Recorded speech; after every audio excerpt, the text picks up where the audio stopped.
ადამიანმა, რომელიც საზღვარგარეთ იყო წასული, მუშაობდა, გამოუგზავნა მეუღლეს და შვილს რაღაცა თანხა. რადგან 300 თუ 400 დოლარი.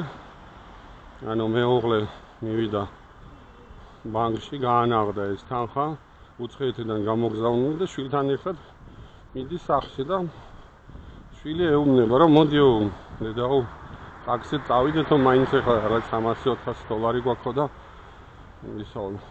არა, მაინც არა, გინაო ტაქსიო, ავტობუსს გავუყეთო, ბარემ აქ ვართო, გაჩა გაყვენ ავტობუსს.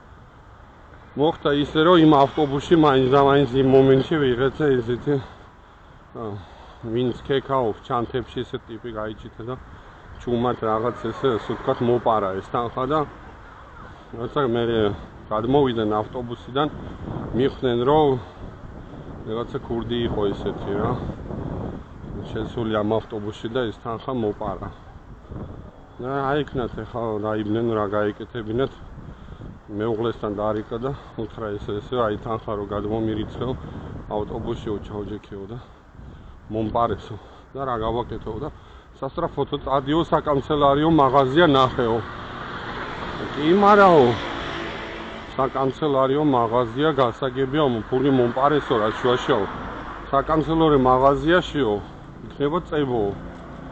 იყიდე ისო სასტრაფოთო.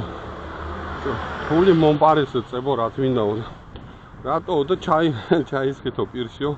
პირი რო გაგდვიაო რა. აი ეს არის აი ამ ასე ვთქვათ კურიოზული სიტუაციის ამბავი ის რომ რა ვიცი ხიზლად ვიყოთ ყოველთვის და თავარია ცხოვრებაში რაღაც ესეთ სიტუაციებში არ მოვტყუდეთ ხიზლად ვიყოთ ყოველთვის და